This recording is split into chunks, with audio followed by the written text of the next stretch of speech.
न किसी से भीख मांगते, हम तुम्हारे साथ हैं, हम तुम्हारे साथ। लोगों के दिलों में शक पैदा किया। ये एक मंसूबा था कि लद्दाख का जो खबर है वो पूरे देश में पहुंच रहा है और पूरे मुल्क के लोग हुकूमत से सवाल कर रहे हैं, लद्दाख के साथ आप ये जुल्म क्यों कर रहे हो। तो उस आइन के तहत हमने मुकदमा किया डिफेमेशन का, और वो शख्स माफ़ी मांगने लद्दाख चले आए। तो उन्होंने एक चेहरा पकड़ा जो वो सोच रहे थे कि इसके वजह से ये खबर देश तक, दुनिया तक पहुंचती है, उसे ही तबाह करो। नशीमन पर नशीमन इस कदर तामीर करता जा कि बिजली गिरते गिरते आप ही बेजार हो जाए।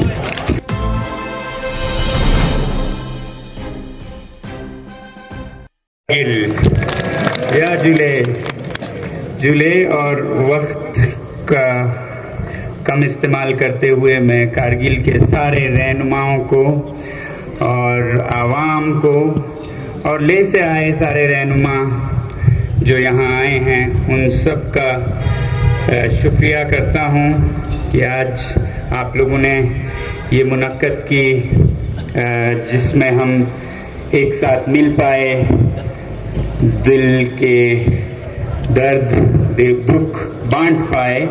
इसके लिए बहुत बहुत शुक्रिया। ये एक बड़ा मिसाल है आज जब इतने बड़े सतह पर ले से, कारगिल से, बुद्धिस्ट, मुस्लिम्स सब मिलकर एक ही कॉज के लिए, एक ही वजह के लिए हम आवाज़ दे रहे हैं। और यूँ हर घर में भी इख्तलाफात होते हैं, तो इस तरह इलाकों में भी होते हैं, मगर हमें समझना होगा कि इस बार जो हो रहा है लद्दाख में वो पहले से बहुत अलग था। हम कुछ फ़र्क रख पाते थे, होता रहता था, मगर जो अभी हो रहा है वो बहुत बड़े पैमाने पे हो रहा है। उसकी समझ हम में से बहुतों को नहीं है और हमारे लीडरान को, रहनुमाओं को भी नहीं है। इसलिए वो पहले की तरह एक दूसरे पे उंगली उठाएं, किसी पे आवाज़ उठाएं, किसी की नुक्ताचीनी कर रहे हैं, उसे आम बात समझ रहे हैं। नहीं देख रहे हैं कि ये पैदा किए जा रहे हैं कि किसी ख़ास मंसूबे के तहत। ये नहीं देख रहे हैं कि आज जो लद्दाख दो चार है जिस हालत से, वो बहुत बड़े पैमाने पर दुनिया के सतह पे होता है और हिंदुस्तान में भी हो रहा है और अब वो लद्दाख में शुरू हो रहा है। इसमें इतने बड़े तिजारती इदारे शामिल होते हैं जिन्हें कॉरपोरेट्स कहते हैं, जिनके बहुत बड़े लंबे हाथ पैर होते हैं और वो सरकारों पर भी हावी होते हैं, अपनी बातें मनवाते हैं, बल्कि सरकारों को भी बनाते हैं और गिराते हैं। इतने बड़े कॉरपोरेट्स होते हैं ये। और कॉरपोरेट्स की आपको समझ ना हो तो तिजारत तो एक दुकान भी होता है, मगर कॉरपोरेट्स बड़े कंपनी होते हैं। दरअसल हिंदुस्तान अगर बरतानिया का गुलाम हुआ तो वो किसी मुल्क का गुलाम नहीं हुआ था, वो एक बहुत बड़े कॉरपोरेट का गुलाम हुआ था जो बाद में मुल्क का गुलामी बन गया। तो हिंदुस्तान की गुलामी शुरू हुई थी ईस्ट इंडिया कंपनी से, वो एक तिजारती इदारा था और ऐसे आकर उसने आवाम को और पूरे कौम को, मुल्क को गुलाम बनाया था। तो कॉरपोरेट्स इस तरह के हद पर चलते हैं और हिंदुस्तान में भी ऐसे बहुत से कॉरपोरेट्स हैं जो अलग अलग हिस्सों में, हिंदुस्तान में बल्कि दुनिया में अलग अलग हिस्सों में अपने तिजारत के, अपने कारखानों के जाल बिछाते हैं और उन्हें मुनाफा और नुकसान के अलावा इंसान नहीं दिखते हैं। तो ये हमें समझने की ज़रूरत है कि अब जब लद्दाख के दरवाजे खोल दिए गए, सोचा ये था कि ये दरवाजे और पुख्ता बनाकर मरम्मत होके बड़े दरवाजे होंगे, जिसमें हमें तहफ़्फ़ुज़ दिया जाएगा, सेफगार्ड्स दिया जाएगा और हमें हुकूक दिए जाएंगे अपने फैसले खुद करने के, जिसे जमहूरियत कहते हैं। मगर हो कुछ अलग सा रहा है। और इसमें भी मैं इल्ज़ाम रहनुमाओं पर पूरा नहीं, वो चाहे लद्दाख में हो या दिल्ली में हो, वो मजबूर हैं ऐसे कॉरपोरेट्स के हाथों जिन्होंने उनके सरकारों को बनाने में इतनी मदद दी है और जो वो आसानी से इन्हें गिरा भी सकता है, क्योंकि अगला चुनाव भी आने वाला है, वो उन्हें बराबर याद दिलाते हैं। तो उनके इशारों पे चलना एक मजबूरी बन जाती है। और ऐसी ही मजबूरी हमारे बड़े बड़े मंत्रियों से लेके अफसरों तक और काउंसिलों तक ये मजबूरियां फिर कतरा कतरा करके आता है। और ऐसा कुछ लद्दाख में भी देखा जा रहा है। जिस तरह से लद्दाख में बड़े बड़े ज़मीनों को देखा जा रहा है कारखानों के लिए, बड़े पावर प्लांट्स के लिए, बिजली घरों के लिए, उससे हमें समझ आ जाना चाहिए कि आगे क्या होने वाला है। अभी तो एक हम देख रहे हैं जिसमें स्क्यांगचुथाक में इतना बड़ा प्रोजेक्ट बन रहा है। हमें प्रोजेक्ट से कोई मुश्किल नहीं है, बल्कि हम खैर मकदम करेंगे। बिजली अगर लद्दाख के ज़मीन पर बनता है और हिंदुस्तान को काम आता है तो बहुत अच्छी बात है। कितना हमने हिंदुस्तान से लिया अपने कौम से, और आज हम कुछ दे पाएँ तो कोई बुरी बात नहीं है। मगर जिस तरह से बिना पूछे, बिना आपको शामिल किए, बिना हमारे जो रुकन हैं, पब्लिक रिप्रेजेंटेटिव्स, इलेक्टेड रिप्रेजेंटेटिव्स, उनको बिना शामिल किए मनमानी ढंग से लिया जा रहा है, वो इशारा करता है आगे क्या होने वाला है लद्दाख में। तो अगर शामिल करते तो लद्दाख के रहनुमा, मुकामी लोग उन्हें बताते कि बेहतरीन तरीके से आप कैसे इस प्रोजेक्ट को बना सकते हैं, ताकि आपको बिजली भी मिले और हमारे यहाँ कोई नुकसान भी ना हो। मगर अफसोस आज इसी प्रोजेक्ट को कुछ इस तरह किया जा रहा है कि वहाँ बिजली तो जाए, मगर यहाँ के लोगों के, खासकर चरवाहों के चरागे चले जाए और वो अपने भेड़ बकरियों को बेचने पे मजबूर हों और फिर शहरों में कुली बनकर मजदूरी करने पे मजबूर हों।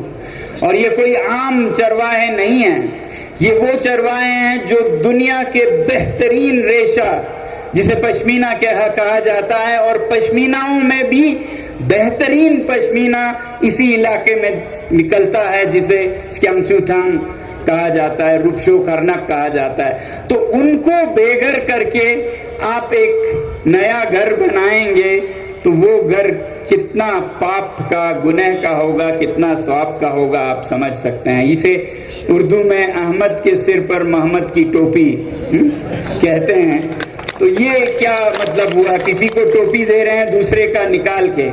लद्दाखी में कहते हैं न्या साते खिया चिन्बा, मछली को मार के और कुत्ते को मदद कर रहे हैं। तो ये तरीका नहीं है।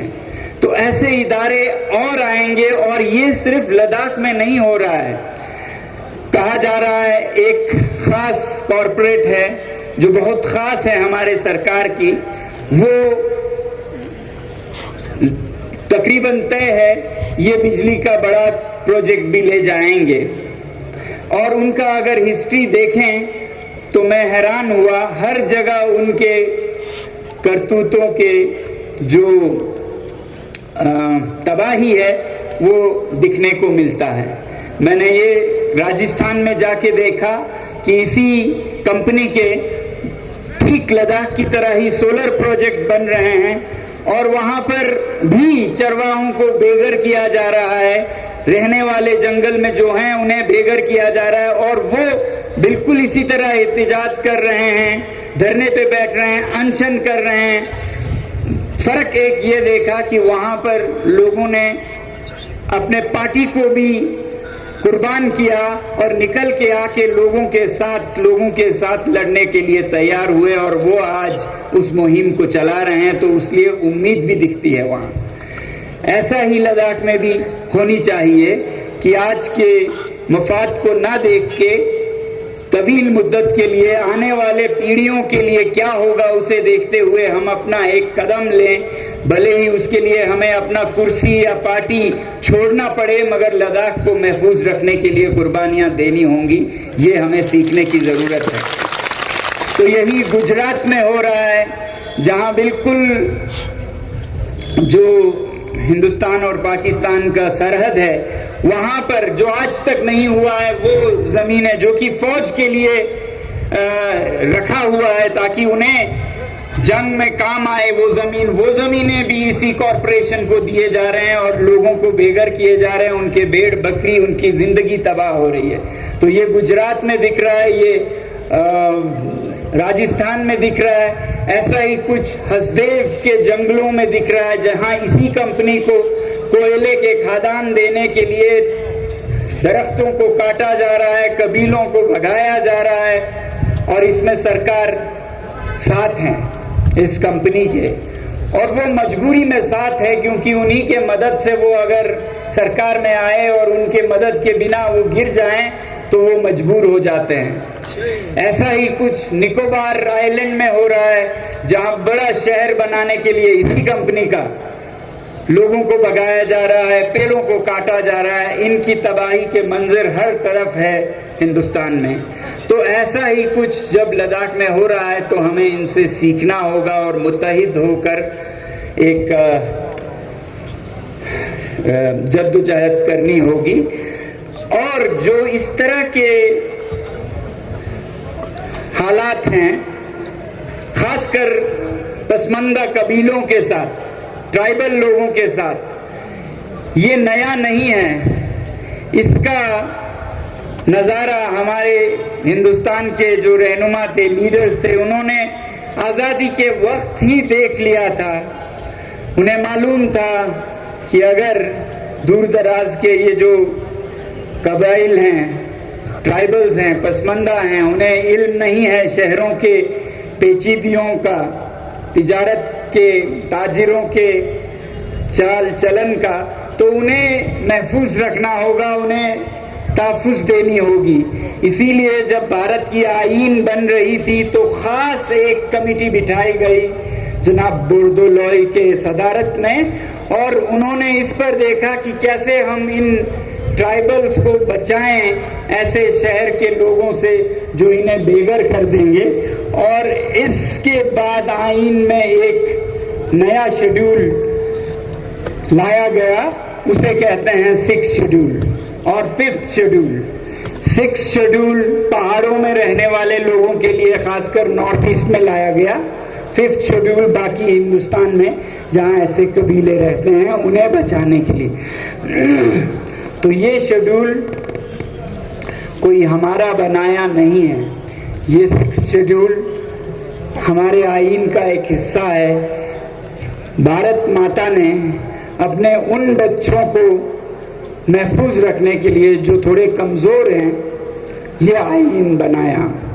भारत यकीन करता है इक्विटी में, एक होती है इक्वालिटी, बराबरी, मगर बराबरी काफ़ी नहीं है।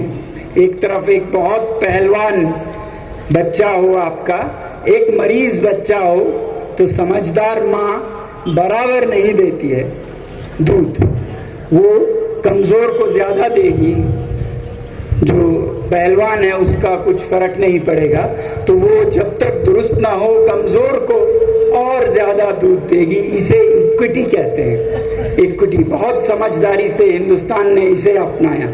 इक्वालिटी कहते तो दोनों को एक गिलास दूध देते, फिर चाहे मरीज रहता और पहलवान बनता।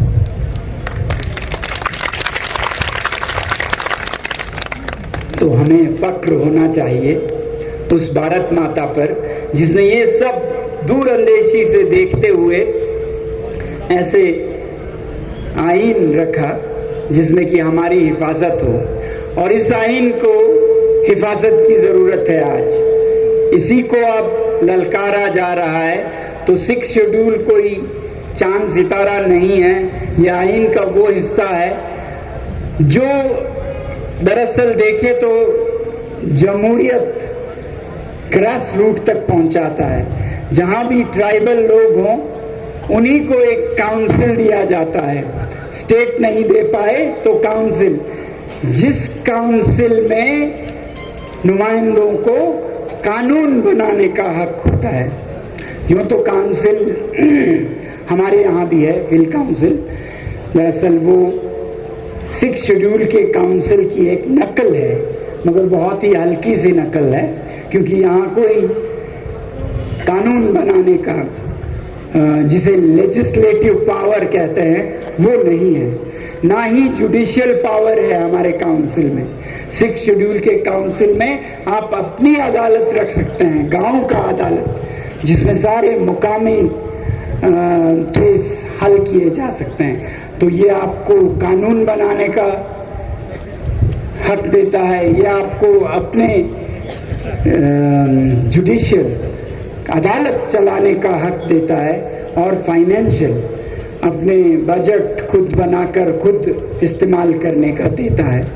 तो इस तरह से बहुत अलग है 6 शेड्यूल का काउंसिल। जब हम कहते हैं इसी काउंसिल तो हमारे पास पहले से ही है, इसके पास बहुत पावर है, खासकर ज़मीन पर पावर है कहते हैं, मगर जिस तरह से इसके अंशुतांग का ज़मीन इस्तेमाल किया जा रहा है बिना इल्म के इस काउंसिल के, हमें नहीं लगता है कि ये काउंसिल वो पावर रखता है जो हम समझते थे रखता है। आज लद्दाख में हर सतह पर जमहूरियत खत्म सी हो गई है। नीचे से नीचे सतह पर पंचायत होता है, मगर आज पंचायत भी मुलतवी हैं, इसके कोई चुनाव नहीं है 1-1.5 साल से। फिर काउंसिल का आपने सुना आखिरी सांस ले रहा है, उसके भी कोई पावर नहीं रहे जैसा था, और ये कब तक चले, कब मुलतवी हो जाए, बंद हो जाए, ये भी कहना मुश्किल दिख रहा है। फिर उसके ऊपर जो असेंबली होती है उसमें हमारे 4 रुकन जाते थे, जैसा सज्जाद साहब ने कहा, और 2 MLCs वो भी ख़त्म कर दिए गए। आज जमहूरियत है तो किस सतह पर है मुझे नहीं दिखता। सिर्फ एक रुकन पार्लियामेंट है पूरे खित्ता लद्दाख पर, जो कि हिंदुस्तान के सबसे बड़े खित्तों में से एक है। तो ना के बराबर है डेमोक्रेसी।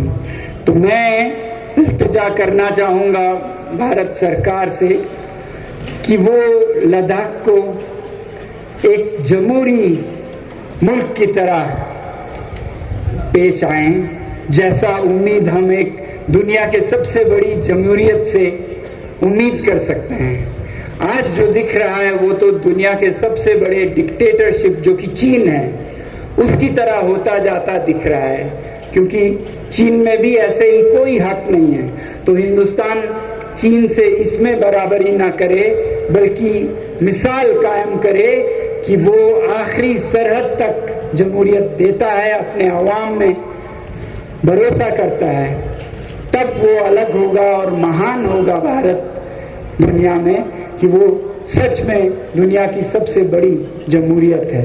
तो ये मांग हम जमहूरियत के तहत 6 शेड्यूल में करें, ताकि हमारे लोगों तक, नीचे तक सरकार आए, काउंसिल के सतह तक, वो काउंसिल जो अभी के काउंसिल से अलग हो, जिसके कानून बनाने के भी हुकूक हों। दूसरी तरफ जो स्टेटहुड है उस पर तो ज़्यादा कहने की ज़रूरत नहीं है। मैं सोच रहा था तफसील से आपको बताऊं ये 6 शेड्यूल क्या है जो कि मैंने बताया, और स्टेटहुड क्या है सज्जाद साहब ने भी बताया। तो ये तो पूरे हिंदुस्तान में हर एक को नसीब है, तो यहाँ लद्दाख में हो तो कोई बड़ी बात नहीं होगी।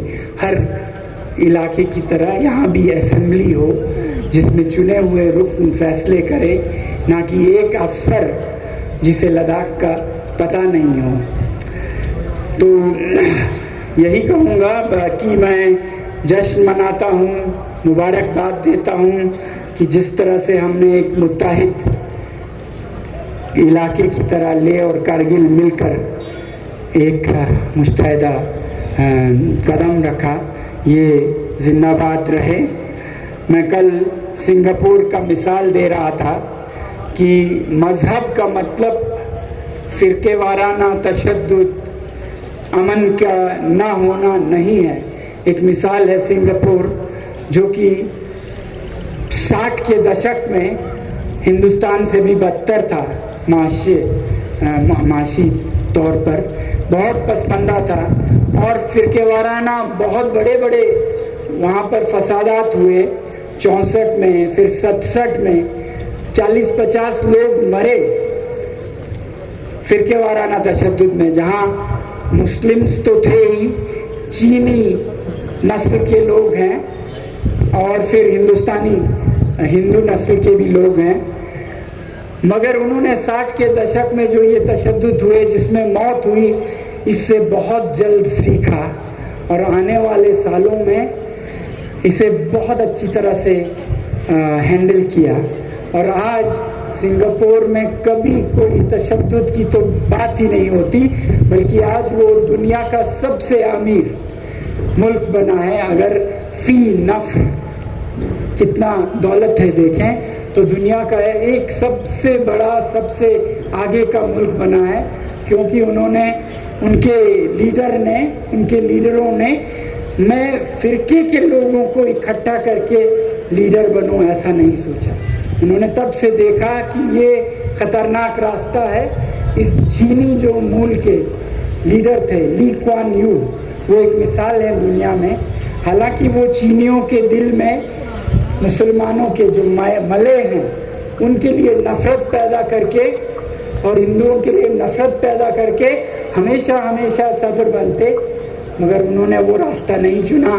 उन्होंने ये मर्ज़ ही ख़त्म कर दिया, सबके दिलों में बराबरी और ऐसे अहकामात किए, तालीम में हर एक दूसरे को इज्जत करे, और देखते ही देखते ये फ़र्क ख़त्म होता गया और तरक्की पे तरक्की करता हुआ आज आपको भरोसा नहीं होगा वो अव्वल दर्जे के मुल्क बन गए। तो ये मिसाल हमें हिंदुस्तान में लेने की ज़रूरत है कि चाहे मुसलमान हो, बौद्ध हो, हिंदू हो, चीनी मूल के लोग हों, मिल के न सिर्फ तरक्की कर सकते हैं, अव्वल नंबर के मुल्क बन सकते हैं दुनिया में।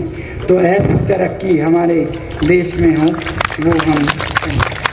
तो ये जो मिसाल लेह और कारगिल ने मिलकर दिया, इसे कायम रखें, इसे और बड़ा करें। आखिर में यही कहूँगा कि ऐसे मिसाल कुछ दिनों पहले हमने फिर देखा, जब कि लद्दाख के जो जद्दोजहद है उस पर हमला था। हालांकि दिखता था मुझ पर हमला है। बहुत सारे मीडिया चैनलों ने मुझे निशाना बनाया ये कहकर कि ये एंटी नेशनल है, ये चीन या पाकिस्तान या अमेरिका का आदमी है। ये काफ़ी पूरे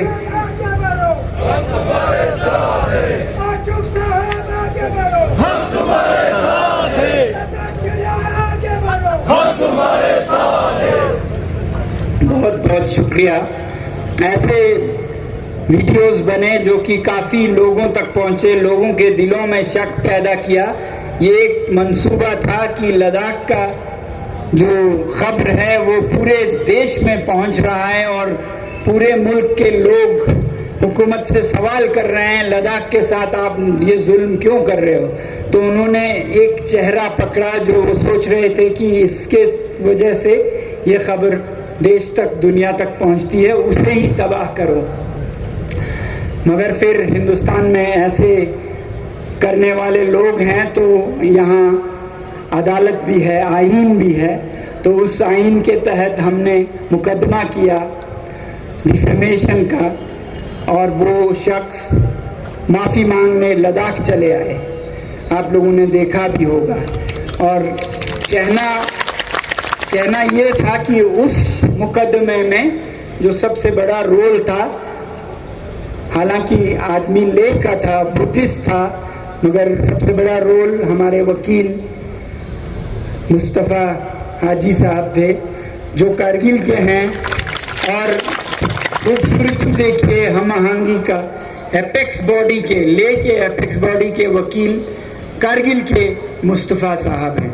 ये एक मिसाल है और उन्होंने इसी मिसाल के तहत इस केस को लिया और इस केस को लड़ा और ये शख्स यहाँ माफ़ी मांगने आए क्योंकि उन पर जो क्रिमिनल केस था उसमें वो जेल जा सकते थे। उन पर एक दूसरा केस भी है जिसमें हमने नुकसानात का दावा किया है 5 करोड़ रुपए का, तो वो भी हमें उम्मीद है जल्द ही हमारे ही हक में होगा। तो ये एक मिसाल था लेह और कारगिल के ताउन से अगर यकजहती से चलें तो क्या हासिल हो सकता है।